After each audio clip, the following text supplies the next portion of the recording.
Hello and welcome to Patrick's Models and Transport. Now usually I like to make videos where I show you the whole process, step by step, edited videos, so we get things around the 30-minute mark, sometimes 40-minute mark, etc.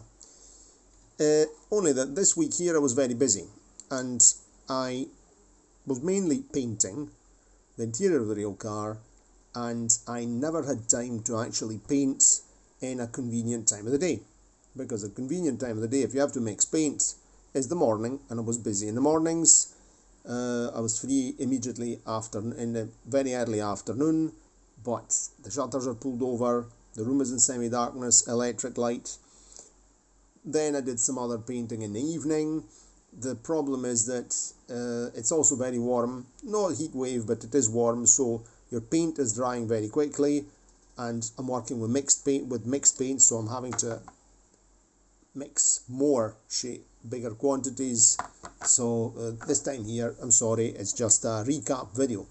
So what did I do first? First things first, I painted the floor of the rail car, which is dark brown. It's a sort of leather brown, and I'm going to show you now high tech.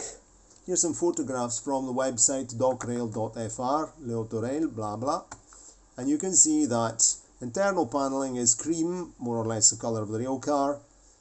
The seats are a kind of beige light brown leatherette. I compared these photographs with the video, that video that's in the description box of a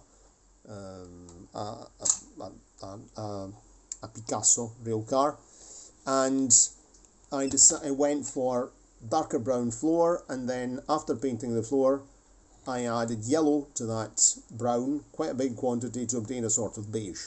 You can see that the interior is very basic.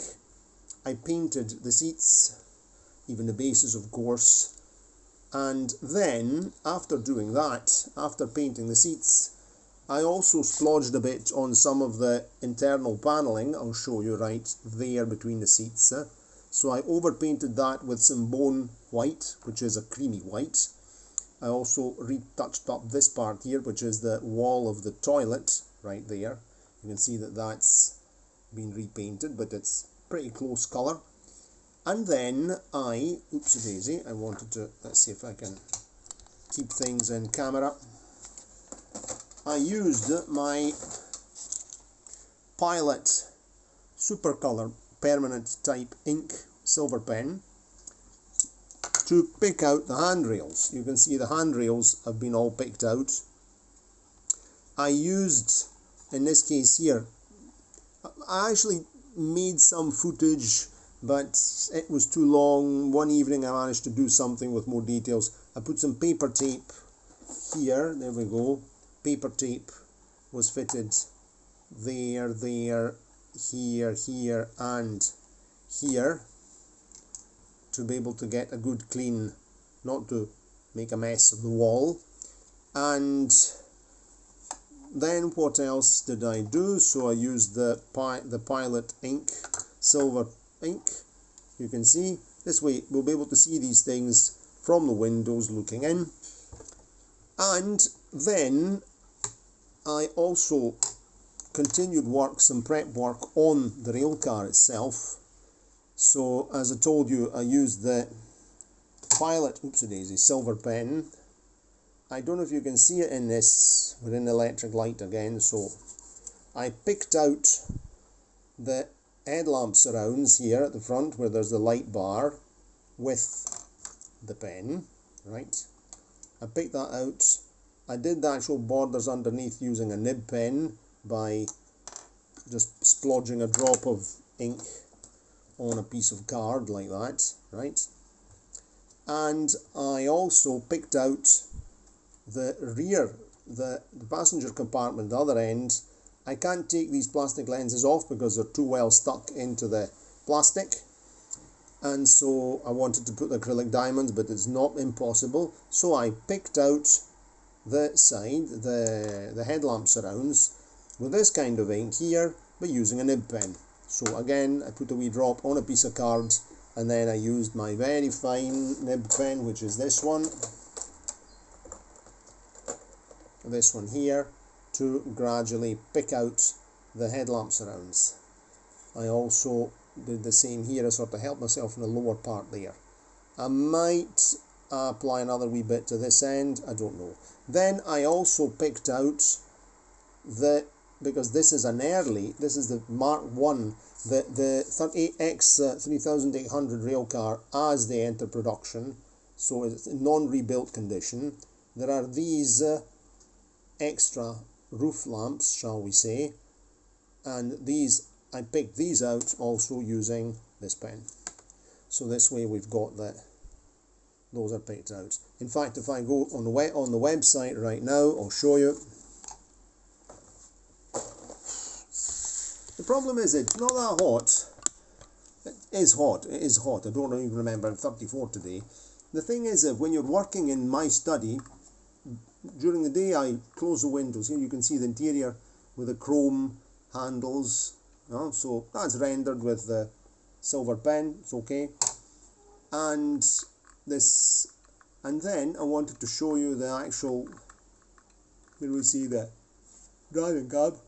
The problem is that in the afternoon I close the windows, pull the shutters over and everything, but it gets very damp in here because in 2023 they put, I think I've mentioned this every summer, I mention this thing here, they put polystyrene cladding on the walls, and so the walls don't breathe, that's it, so the humidity stays right in here. And so that's why when I come home towards 6 o'clock I always open the windows and you breathe. This flat used to be very good before regarding summer ventilation, and before they put that polystyrene on the walls. So okay, so these are the shall we say upper side lamps that were then removed when the rail cars were rebuilt. Even these handrails were rebuilt, but were removed. They're not present on the even here. So these have been picked out. So considering they're there, we picked them out. There we go. So that's the update, what I've been doing. And then I also picked out these lugs in red, because these are the fixing lugs for the bodywork. You can see there and there, and this way once we refit the bodywork there won't be this big nasty black lug sticking out. It'll look better, no? So it's that will be an improvement. Right, so now what we've got to do, I'm moving things out of the road so that out of harm's way. I don't have any sitting passengers yet, but I'm going to buy some. I've seen on Vinted a batch of passengers where there are quite a few sitting ones, and I think they've even already been painted. Wow. And but we'll maybe even add a standing passenger. Definitely I'll put a guard in here, maybe standing here in entrance, or standing maybe in the saloon where he's more visible. We'll see that once we get going. And a few sitting passengers would be nice, in particular in the front saloon. Then what else did I do? I had some red paint going, so I continued work on this this figurine here, this girl. She's the girl in the hot pants, I call her. We still have to paint her legs. With the beige I painted her boots. She's wearing boots, motorcycle boots. I painted her pullover red, and then I also painted another fellow. There's this man here, this man here with a briefcase, with a case, so I painted his case seat beige, so that way I'm gradually painting figurines. So the girl got a second coat of red this morning on her pullover. We're going to have to do something, have to paint her legs. So I've got flesh pink, but she might be wearing nylons, so I might add a spot of a darker colour to the flesh pink. And maybe I have to touch up her shorts, which are very, very short. That's why I call her the girl in the hot pants. I don't know, the hot pants seem to contrast with the motorcycle boots. I don't know, maybe. Okay, anyway, I'll leave you on the vision of this figurine. Here she is. She in focus. Okay, so if you enjoyed the video, give it a like, subscribe to the channel, click the notification bell, and definitely you can also give the girl in the hot pants a like, because she's got plenty of, she's very likable by the look of her, and subscribe to the channel, click the notification bell, and I'm looking forward to reading your comments. Cheerio, and see you next time. And now I'm leaving this overheated room and getting out. And I think we're going to have to fit air conditioning in this flat because it's beginning to be unpleasant. Cheerio, and see you next time.